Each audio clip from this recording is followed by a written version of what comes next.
नमस्कार सभी भक्तगण को। मैं राजीव कुमार आज फिर से श्रीमद् भागवत गीता का पाठ आरंभ कर रहा हूँ। आइए हमारे साथ बने रहिए अगले 40 से 45 मिनट और इस परम दिव्य ज्ञान का लाभ उठाएं। आइए सबसे पहले हम प्रार्थना कर लेते हैं भगवान श्री कृष्ण से। हे प्रभु, मैं आज फिर से श्रीमद् भागवत गीता का पाठ आरंभ कर रहा हूँ। मैं आपसे प्रार्थना करता हूँ कि आप हमें सहायता प्रदान करें श्रीमद् भागवत गीता के श्लोक का पाठ करने में, उसका अर्थ समझने में, उसका तात्पर्य समझने में और इस परम दिव्य ज्ञान का लाभ अपने जीवन में उठाएं। ऐसा हमें आशीर्वाद प्रदान करें और ये भी आशीर्वाद प्रदान करें कि त्रुटि रहित मैं इस श्रीमद् भागवत गीता का पाठ करूं, सुनूं और समझूं। जय श्री कृष्ण। राधे राधे। आइए आरंभ करते हैं इस श्लोक के माध्यम से। कर्मणः सुकृतस्याहु सात्विकम निर्मलम फलम रजसतो फलम दुखम ज्ञानम तमसः फलम। आइए यहाँ पर भगवान श्री कृष्ण अर्जुन को इस प्रकार इस श्लोक के द्वारा कहते हैं, पुण्य कर्म का फल शुद्ध होता है और सात्विक कहलाता है, लेकिन रजोगुण में संपन्न कर्म का फल दुख होता है और तमोगुण में किए गए कर्म मूर्खता में प्रतिफलित होते हैं। आइए तात्पर्य समझते हैं। यहाँ पर सतोगुण में किए गए पुण्य कर्मों का फल शुद्ध होता है, ऐसा भगवान श्री कृष्ण यहाँ पर कहते हैं। अतएव वे मुनिगण जो समस्त मोह से मुक्त हैं सुखी रहते हैं, लेकिन रजोगुण में किए गए कर्म दुख के कारण बनते हैं। भौतिक सुख के लिए जो भी कार्य किया जाता है उसका विफल होना निश्चित है। उदाहरणार्थ, यदि कोई गगनचुंबी प्रसाद बनवाना चाहता है तो उसके बनाने के पूर्व अत्यधिक कष्ट उठाना पड़ता है। मालिक को धन संग्रह के लिए कष्ट उठाना पड़ता है और प्रसाद बनवाने वाले श्रमियों को शारीरिक श्रम करना होता है। इस प्रकार कष्ट तो होते ही हैं। अतएव भागवत गीता का कथन है कि रजोगुण के अधीन होकर जो भी कर्म किया जाता है उसमें निश्चित रूप से महान कष्ट भोगने होते हैं। इससे यह मानसिक पुष्टि हो सकती है कि मैंने यह मकान बनवाया या इतना धन कमाया, लेकिन यह कोई वास्तविक सुख नहीं है। जहां तक तमोगुण का संबंध है, कर्ता को कुछ ज्ञान नहीं रहता, अतएव उसके समस्त कार्य उस समय दुखदाई होते हैं और बाद में उसे पशु जीवन में जाना होता है। पशु जीवन सदैव दुखमय है। यद्यपि माया के वशीभूत होकर वे इसे समझ नहीं पाते। पशुओं का वध भी तो तमोगुण के कारण है। पशु वधिक यह नहीं जानते कि भविष्य में इस पशु को ऐसा शरीर प्राप्त होगा जिससे वह उनका वध करेगा। यही प्रकृति का नियम है। मानव समाज में यदि कोई किसी मनुष्य का वध कर दे तो उसे प्राण दंड मिलता है। यह राज्य का नियम है। अज्ञानवश लोग यह अनुभव नहीं करते कि परमेश्वर द्वारा नियंत्रित एक पूरा राज्य है। प्रत्येक जीवित प्राणी परमेश्वर की संतान है और उन्हें एक चींटी तक को मारा जाना सहज नहीं है। इसीलिए इसके लिए मनुष्य को दंड भोगना पड़ता है। अतएव स्वाद के लिए पशु वध में रत रहना घोर अज्ञान है। मनुष्य को पशुओं के वध की आवश्यकता नहीं है, क्योंकि ईश्वर में अनेक अच्छी वस्तुएं प्रदान कर रखी हैं। यदि कोई किसी कारण में से मांसाहार करता है तो यह समझना चाहिए कि वह अज्ञानवश ऐसा कर रहा है और अपने भविष्य को अंधकार में बना रहा है।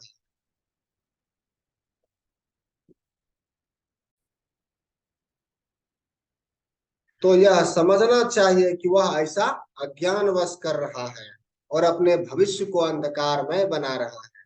समस्त प्रकार के पशुओं में से गौवध सर्वाधिक अधम है, क्योंकि गाय हमें दूध देकर सभी प्रकार का सुख प्रदान करने वाली है। गौवध एक प्रकार से सबसे अधम कर्म है। वैदिक साहित्य में, ऋग्वेद में गौभी प्रीणीत मत्सरम सूचित करता है कि जो व्यक्ति दूध पीकर गाय को मारना चाहता वह सबसे बड़ा ज्ञान में रहता है। वैदिक ग्रंथों में विष्णु पुराण एक प्रार्थना भी है जो इस प्रकार है। नमो ब्रह्मण्य देवाय गो ब्राह्मण हिताय च जग द्वितीय कृष्णाय गोविंदाय नमो नमः। अर्थात इसका अर्थ समझते हैं, हे प्रभु आप गायों तथा ब्राह्मणों के हितैषी हैं और आप समस्त मानव समाज तथा विश्व के हितैषी हैं।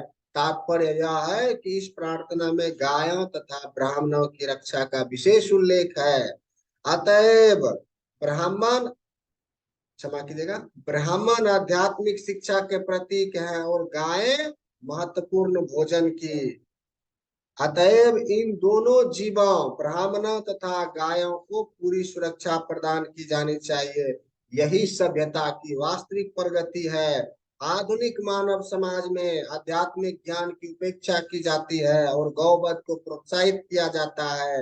इससे यही ज्ञात होता है कि मानव समाज विपरीत दिशा में जा रहा है और अपनी भर्त्सना का पथ प्राप्त कर रहा है। जो सभ्यता अपने नागरिकों को अगले जन्म में पशु बनाने के लिए मार्गदर्शन करती हो वह निश्चित रूप से मानव सभ्यता नहीं है। निसंदेह आधुनिक मानव सभ्यता रजोगुण तथा तमोगुण के कारण कुमार्ग पर जा रही है। यह अत्यंत घातक युग है और समस्त राष्ट्रों को चाहिए कि मानवता को महानतम संकट से बचाने के लिए कृष्ण भावनामृत की सरल विधि प्रदान करें।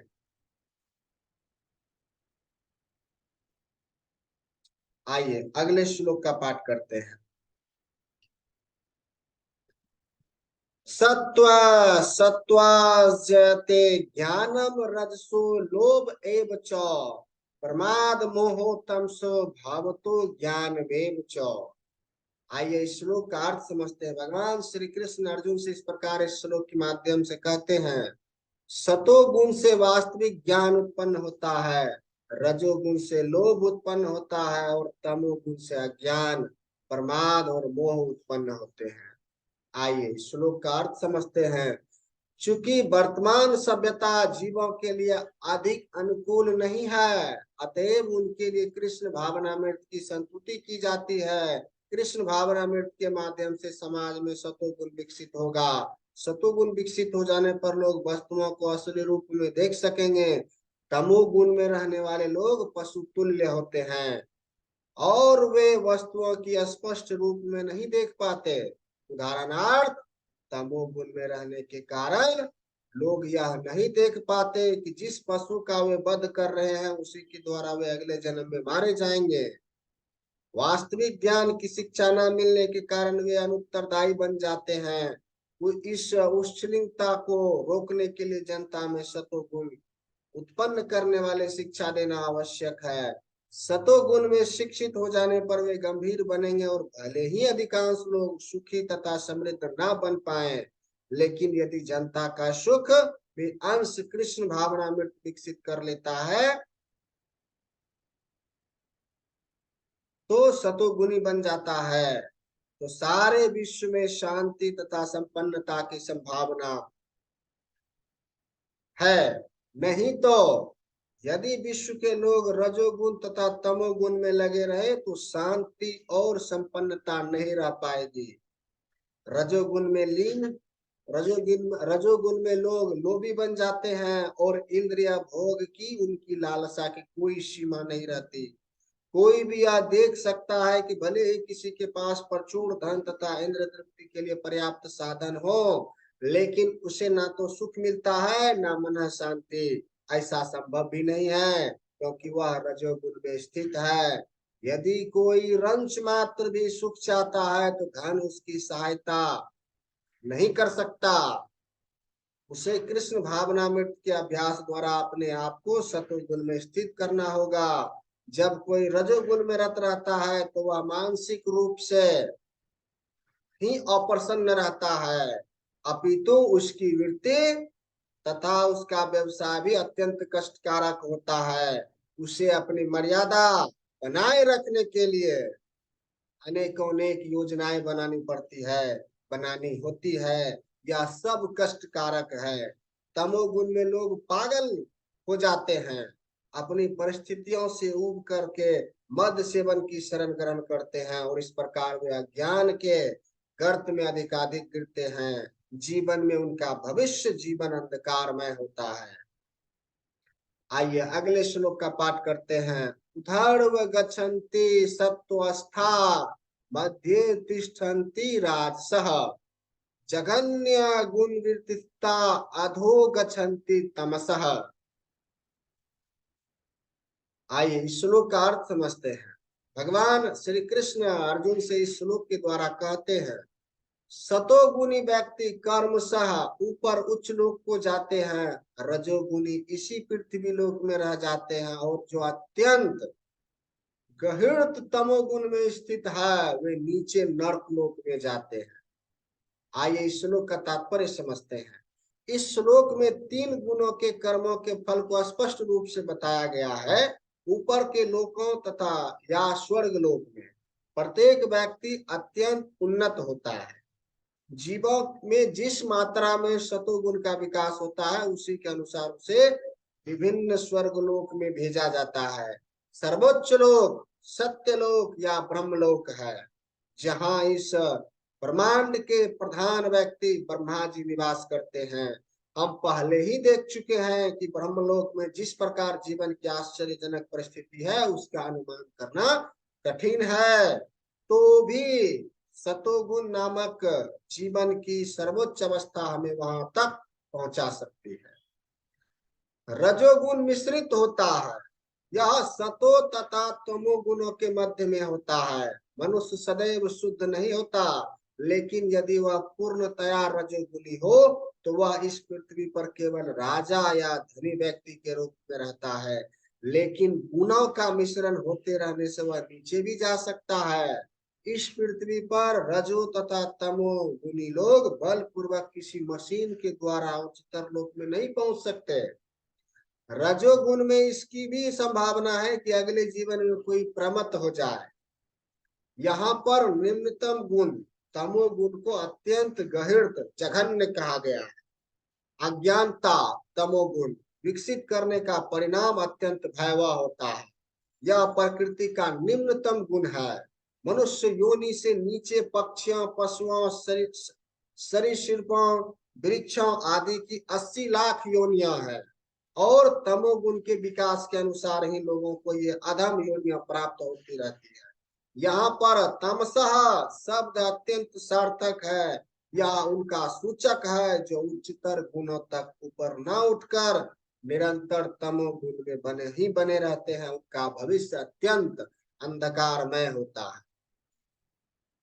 तमोगुणी तथा रजोगुणी लोग के लिए सतोगुणी बनने का अवसर है, और यह कृष्ण भावनामृत विधि से मिल सकता है। लेकिन जो इस अवसर का लाभ नहीं उठाता वह निम्नतर गुणों में ही बना रहेगा। आइए अगले श्लोक का पाठ करते हैं। नानम्य गुणेभ्य कर्तारम यदा दृष्ट पुन पश्यति गुणेभ्यश्च परम वेति मद भावम सोदि गच्छति। आइए इस श्लोक का अर्थ समझते हैं।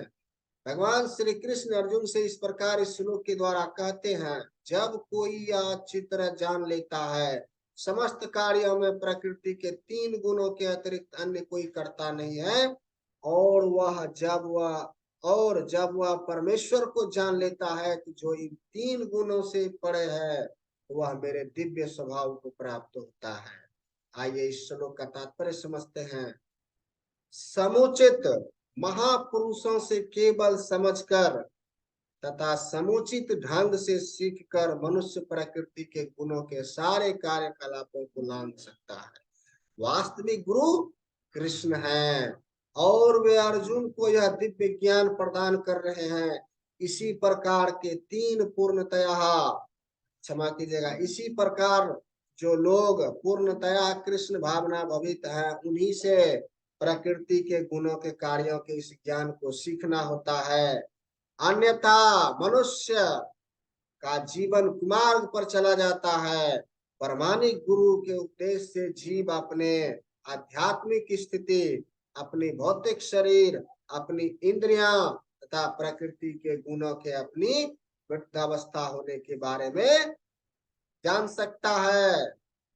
वह इन गुणों की जकड़ में होने में असहाय होता है, लेकिन अपनी वास्तविक स्थिति देख लेने पर वह दिव्य स्तर को प्राप्त कर सकता है, जिसमें आध्यात्मिक जीवन के लिए अवकाश होता है। वस्तुतः जीव विभिन्न कर्मों का कर्ता नहीं होता, उसे बाध्य होकर कर्म करना पड़ता है, क्योंकि वह विशेष प्रकार के शरीर में स्थित रहता है, जिसका संचालन प्रकृति का कोई गुण करता है। जब तक मनुष्य को किसी आध्यात्मिक मान्यता प्राप्त व्यक्ति की सहायता नहीं मिलती, तब तक वह यह नहीं समझ पाता या समझ सकता कि वह वास्तव में कहाँ स्थित है। परमाणिक गुरु की संगति से ही वह अपनी वास्तविक स्थिति को समझ सकता है, और इसे समझ लेने पर वह पूर्ण कृष्ण भावना मृत में स्थिर हो जा सकता है। कृष्ण भावना भवित व्यक्ति कभी भी प्रकृति के गुणों के चमत्कार से नियंत्रण नहीं होता। 7वें अध्याय में बताया जा चुका है, जो कृष्ण की शरण में जाता है वह प्रकृति के कार्यों से मुक्त हो जाता है। जो व्यक्ति वस्तुओं को यथार्थ रूप में देख सकता है, उस पर प्रकृति प्रभाव कर्म से घटता जाता है। आइए अगले श्लोक का पाठ करते हैं। गुणा नेता नित्यत्य त्रिनेन्देहि देह समृद्धवान जन्म मृत्यु जरा दुखोड़ विमुक्तो मृत्यु न श्रुत। आइए इस श्लोक का अर्थ समझते हैं। भगवान श्री कृष्ण अर्जुन से इस श्लोक के माध्यम से कहते हैं, जब देहधारी जीव भौतिक शरीर से संबंधित 3 गुणों को लांघने में समर्थ होता है, तो वह जन्म मृत्यु बुढ़ापा तथा उनके कष्टों से मुक्त हो सकता है और इसी जीवन में अमृत का भोग कर सकता है। आइए श्लोक का तात्पर्य समझते हैं। इस श्लोक में बताया गया है कि किस प्रकार इस शरीर में कृष्ण भावना मृत होकर दिव्य स्थिति में रहा जा सकता है। संस्कृत शब्द देही का अर्थ है देहधारी। यद्यपि मनुष्य इस भौतिक शरीर के भीतर रहता है, लेकिन अपने आध्यात्मिक ज्ञान की उन्नति के द्वारा वह प्रकृति के गुणों के प्रभाव से मुक्त हो सकता है। वह इसी शरीर में आध्यात्मिक जीवन का सुख भोग कर सकता है, क्योंकि इस शरीर के बाद उसका वैकुंठ जाना निश्चित है। लेकिन वह इस शरीर में आध्यात्मिक सुख उठा सकता है। दूसरे शब्दों में कृष्ण भावना मृत में भक्ति करना भाव पास से मुक्ति का संकेत है। और आध्यात्मिक, क्षमा कीजिएगा, और अध्याय 18 में इसकी व्याख्या की जाएगी। जब मनुष्य प्रकृति के गुणों के प्रभाव से मुक्त हो जाता है तो वह भक्ति में प्रविष्ट होता है। आइए अब अर्जुन भगवान श्री कृष्ण से इस श्लोक के माध्यम से कहते हैं, कैली स्त्री गुणान नेतान तीतो भवित प्रभो किमाचारः कथम शैतान स्त्रीन गुणानीति वर्तते। आइए यहाँ पर इस श्लोक के द्वारा अर्जुन भगवान श्री कृष्ण से इस प्रकार जिज्ञासा करते हैं। अर्जुन ने पूछा, हे भगवान, जो इन 3 गुणों से परे है वह किन लक्षणों के द्वारा जाना जाता है, उसका आचरण कैसा होता है और वह प्रकृति के गुणों को किस प्रकार लांघता है। आइए श्लोक का तात्पर्य समझते हैं। इस श्लोक में अर्जुन के प्रश्न अत्यंत उपयुक्त है। वह उस पुरुष के लक्षण है जो जानना चाहता है, जिनसे भौतिक गुणों को लांग लिया है। क्षमा कीजिएगा, जिसने भौतिक गुणों को लांग लिया है। सर्वप्रथम वह ऐसे दिव्य पुरुष के लक्षणों के विषय में जिज्ञासा करता है कि कोई कैसे समझे कि अपने प्रकृति उसने समझे कि उसने प्रकृति के गुणों के प्रभाव को लांग लिया है। उसका दूसरा प्रश्न है कि ऐसा व्यक्ति किस प्रकार रहता है और उसके कार्यकलाप क्या है, क्या वे नियमित होते हैं या अनियमित। फिर अर्जुन उन साधना के विषय में पूछता है जिससे वह दिव्य स्वभाव प्रकृति प्राप्त कर सके। यहाँ यह अत्यंत महत्वपूर्ण है। जब तक कोई उन प्रत्यक्ष साधनों को नहीं जानता जिनसे वह सदैव दिव्य पद पर स्थित रहे, क्षमा कीजिएगा, दिव्य पद पर स्थित रहे, तब तक लक्षणों के दिखने का प्रश्न ही नहीं उठता। अतएव अर्जुन द्वारा पूछे गए सारे प्रश्न अत्यंत महत्वपूर्ण हैं और भगवान उनका उत्तर देते हैं। आइए इस श्लोक के माध्यम से भगवान वो अर्जुन के प्रश्नों का उत्तर देते हैं। आइए, थोड़ा लंबा श्लोक है, आइए पढ़ते हैं। प्रकाशम च प्रवृत्तम च मोहमेव च पांडव न देष्टि प्रवृत्तानि न निवृत्तानि कामराशित उदासीन पदासीनो मुनेर्यो न विचल्यते पुना वर्तन्त इत्येव योऽतिष्ठता प्रणिंगते सम दुखा सुखा स्वास्थ्य समलोष्टा स्माकचन माना समाकिजन तुल्य प्रिया प्रियो धीर स्तुल्यानिंदांत असंतुति मानाप मनोयो अस्तुल्य अस्तुल्यो मित्रारिपक्ष्यो सर्वरंभारि परित्यागी गुणान्वित सौच्यते। आइए इस श्लोक का अर्थ समझते हैं। यहाँ पर भगवान श्री कृष्ण अर्जुन के द्वारा पूछे गए प्रश्न का उत्तर देते हैं।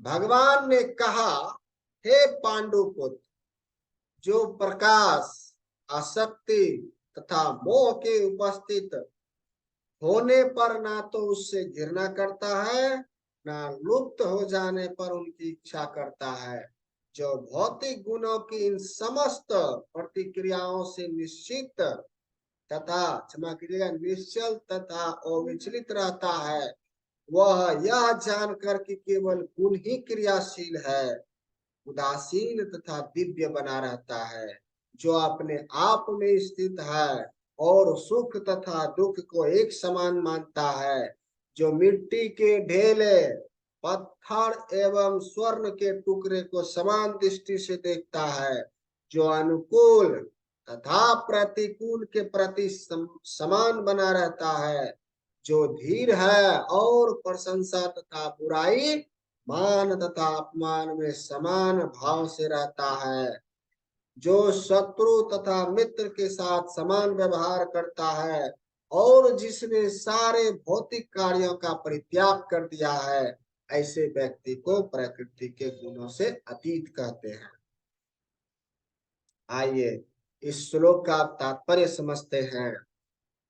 अर्जुन ने भगवान कृष्ण से 3 प्रश्न पूछे और उन्होंने क्रमशः एक एक का उत्तर दिया।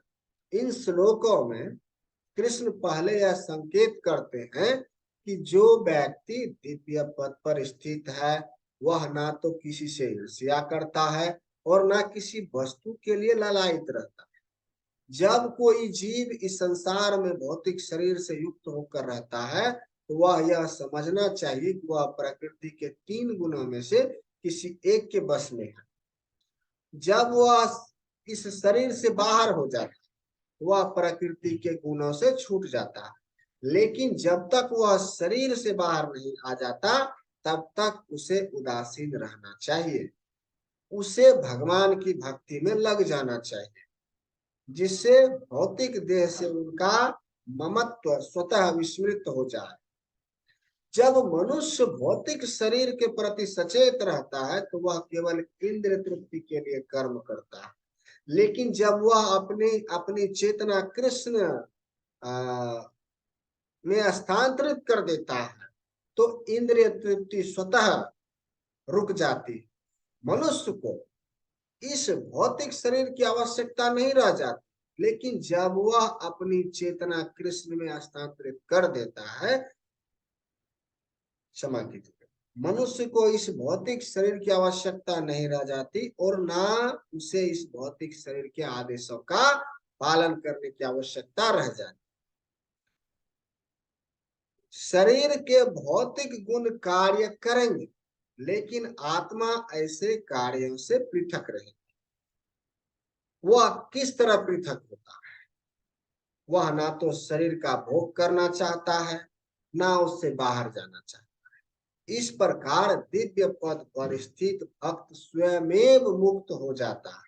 उसे प्रकृति के गुणों के प्रभाव से मुक्त होने के लिए किसी प्रयास कोई आवश्यकता नहीं रह जाती। अगला प्रश्न दिव्य पद पर आसीन व्यक्ति के व्यवहार के संबंध में। भौतिक पद पर स्थित व्यक्ति शरीर को मिलने पर वह तथाकथित मान तथा अपमान से प्रभावित होता है, लेकिन दिव्य पद पर आसीन व्यक्ति कभी ऐसे मिथ्या मान तथा अपमान की से प्रभावित नहीं होता है। वह कृष्ण भावना मृत्यु में रहकर अपना कर्तव्य निभाता है और इसकी चिंता नहीं करता कि कोई व्यक्ति उसका सम्मान करता है या अपना। वह इन बातों को स्वीकार कर लेता है जो कृष्ण भावना मृत्यु में उसे कर्तव्य के अनुकूल है। अन्यथा उसे किसी भौतिक वस्तु की आवश्यकता नहीं रहती, चाहे वह पत्थर हो या सोना।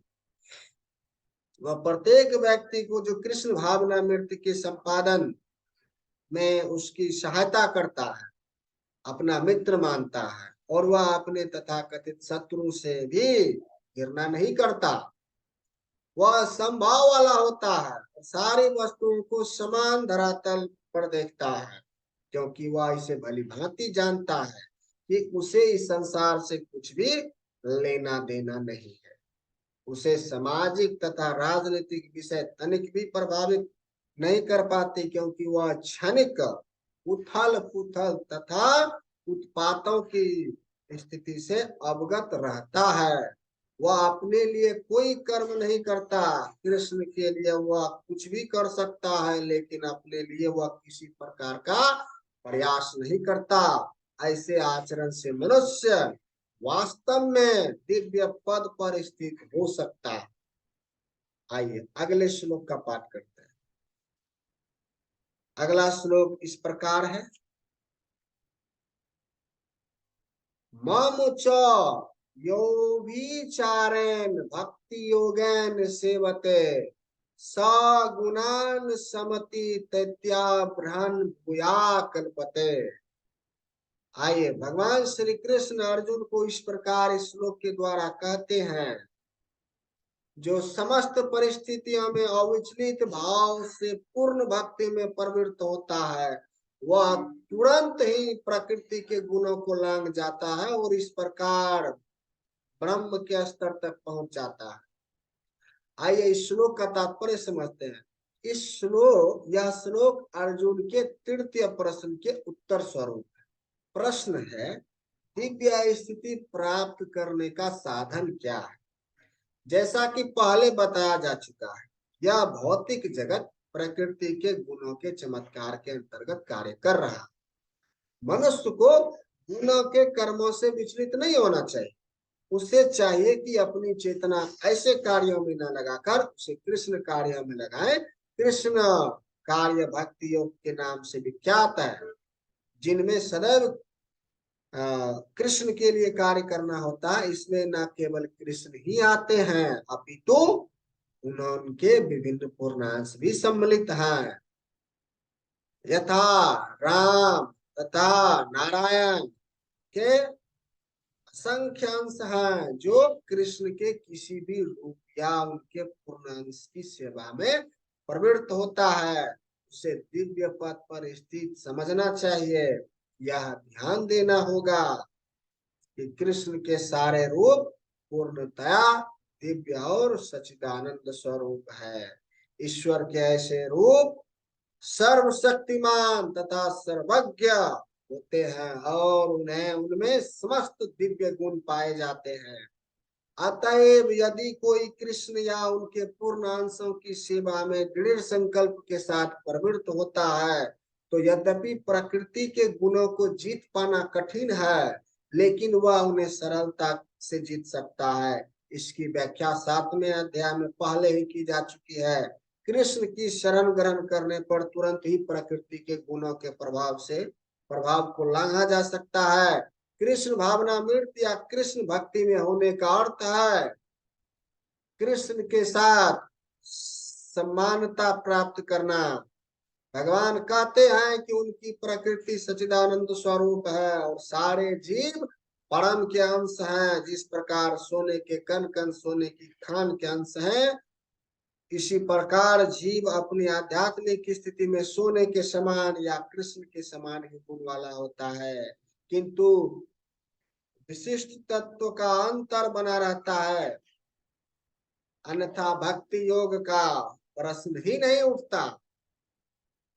भक्ति योग का अर्थ है कि भगवान हैं, भक्त हैं, तथा भगवान और भक्त के बीच का प्रेम, क्षमा कीजिए, भगवान और भक्त के बीच प्रेम का आदान प्रदान चलता रहता है।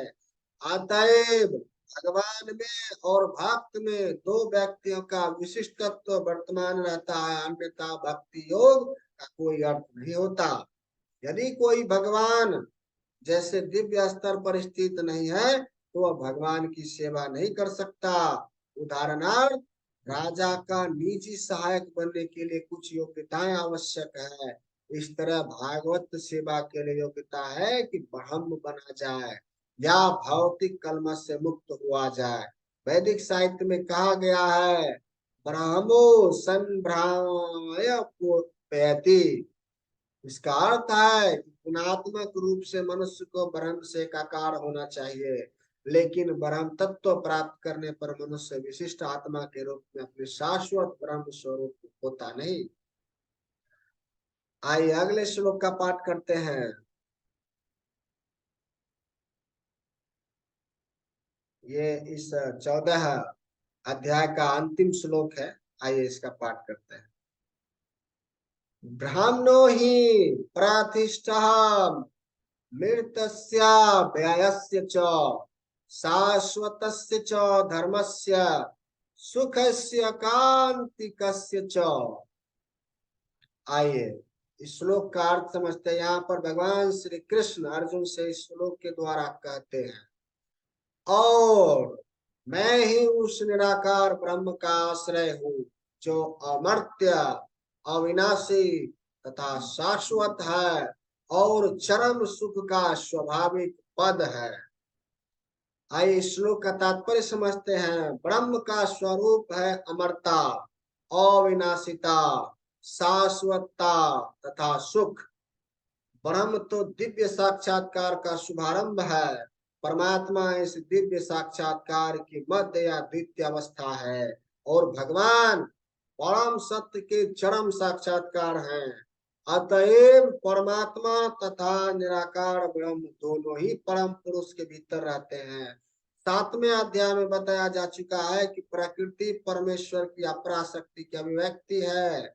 भगवान इस अपरा प्रकृति में परा प्रकृति को गर्भस्थ करते हैं और भौतिक प्रकृति के लिए यह अत्यधिक स्पर्श है, क्षमा कीजिएगा, आध्यात्मिक स्पर्श है। जब इस प्रकृति द्वारा बुद्ध जीव आध्यात्मिक ज्ञान का अनुशीलन करना प्रारंभ करता है, तो वह इस भौतिक जगत के पद से ऊपर उठने लगता है और कर्मशः परमेश्वर के ब्रह्म बोध तक उठ जाता है। ब्रह्म बोध की प्राप्ति आत्म साक्षात्कार की दिशा में प्रथम अवस्था है। इस अवस्था में ब्रह्मभूत व्यक्ति भौतिक पद को पार कर सकता है, कर जाता है। लेकिन वह ब्रह्म साक्षात्कार में पूर्णतः प्राप्त नहीं कर पाता। यदि वह चाहे तो इस ब्रह्म पद पर बना रह सकता है और धीरे धीरे परमात्मा के साक्षात्कार को और फिर भगवान के साक्षात्कार को प्राप्त हो सकता है। वैदिक साहित्य में इसके उदाहरण भरे पड़े हैं। चारों कुमार पहले निराकार ब्रह्म में स्थित थे, लेकिन कर्म सह वे भक्ति पद तक उठ गए। जो व्यक्ति निराकार ब्रह्म पद से ऊपर नहीं उठ पाता, उसके नीचे गिरने का डर बना रहता है। श्रीमद् भागवत में कहा गया है कि भले ही कोई निराकार ब्रह्म की अवस्था को प्राप्त कर ले, किंतु इससे ऊपर उठे बिना तथा परम पुरुष के विषय में सूचना प्राप्त किए बिना उसकी बुद्धि विमल नहीं हो पाती। अतएव ब्रह्म पद तक उठ जाने के बाद भी यदि भगवान की भक्ति नहीं की जाती तो नीचे गिरने का भय बना रहता है। वैदिक भाषा में यह भी कहा गया है, रसो वैसह रसम होवयम लावत्वानदि भवित। रस के आगार भगवान श्री कृष्ण को जान लेने पर मनुष्य वास्तव में दिव्य आनंदमय हो जाता है। तैत्तिरीय उपनिषद में इसका उल्लेख है। परमेश्वर 6 आश्चर्यों से पूर्ण है। क्षमा कीजिएगा, परमेश्वर 6 ऐश्वर्यों से पूर्ण है। और तब और जब भक्त निकट पहुंचता है तो इन 6 ऐश्वर्यों का आदान प्रदान होता है। राजा का सेवक लगभग राजा के ही समान पद का भोग करता है। इस प्रकार के शाश्वत सुख, अविनाशी सुख तथा शाश्वत जीवन भक्ति के साथ साथ चलते हैं। अतएव भक्ति में ब्रह्म साक्षात्कार या शाश्वतता या अमरता सम्मिलित रहते हैं। भक्ति में प्रवृत्त व्यक्ति में यह पहले से ही प्राप्त रहते हैं। जीव यद्यपि स्वभाव से ब्रह्म होता है, लेकिन उसमें भौतिक जगत पर प्रभुत्व जताने की इच्छा रहती है, जिसके कारण वह नीचे गिरता है। अपनी स्वाभाविक स्थिति में जीव 3 गुणों से परे होता है, लेकिन प्रकृति के संसर्ग से वह अपने को 3 गुणों सतो, रजो तथा तमो गुणों में बांध लेता है। इन 3 गुणों के संसर्ग के कारण उसमें भौतिक जगत पर प्रभुत्व जताने की इच्छा होती है। पूर्ण कृष्ण भावना मृत्यु में भक्ति में प्रवृत्त होने पर वह तुरंत दिव्य पद को प्राप्त होता है और उसमें प्रकृति को वश में करने की अवैध इच्छा है। क्षमा कीजिएगा, जो अवैध इच्छा है वह दूर हो जाती है। अतएव भक्तों की संगति करके भक्ति की 9 विधियां श्रवण, कीर्तन, स्मरण आदि का अभ्यास करना चाहिए। धीरे धीरे ऐसी संगति से तथा गुरु के प्रभाव से मनुष्य को प्रभुत्ता जताने वाली इच्छा समाप्त हो जाएगी और वह भगवान की दिव्य प्रेमा भक्ति में दृढ़ता पूर्वक स्थित हो सकेगा। इस विधि की संतुति इस अध्याय के 22वें श्लोक से लेकर अंतिम श्लोक तक की गई है। भगवान की भक्ति अतीव सरल है।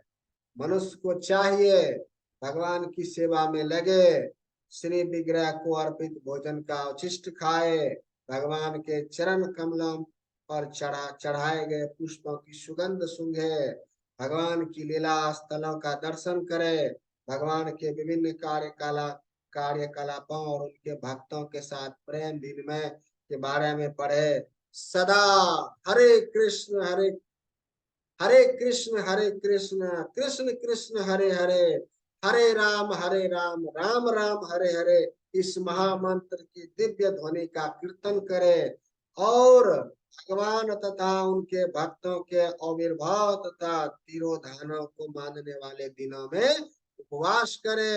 ऐसा करने से मनुष्य समस्त भौतिक गतिविधियों से विरक्त हो जाएगा। इस प्रकार जो व्यक्ति अपने को ब्रह्म ज्योति या ब्रह्म बोध के विभिन्न प्रकारों में स्थित कर सकता है, वह गुणात्मक रूप में भगवान के तुल्य है। तो भक्तगण, इस प्रकार श्रीमद् भागवत गीता के 14वें अध्याय प्रकृति के 3 गुण का भक्ति वेदांत तात्पर्य पूर्ण हुआ। जय श्री कृष्ण।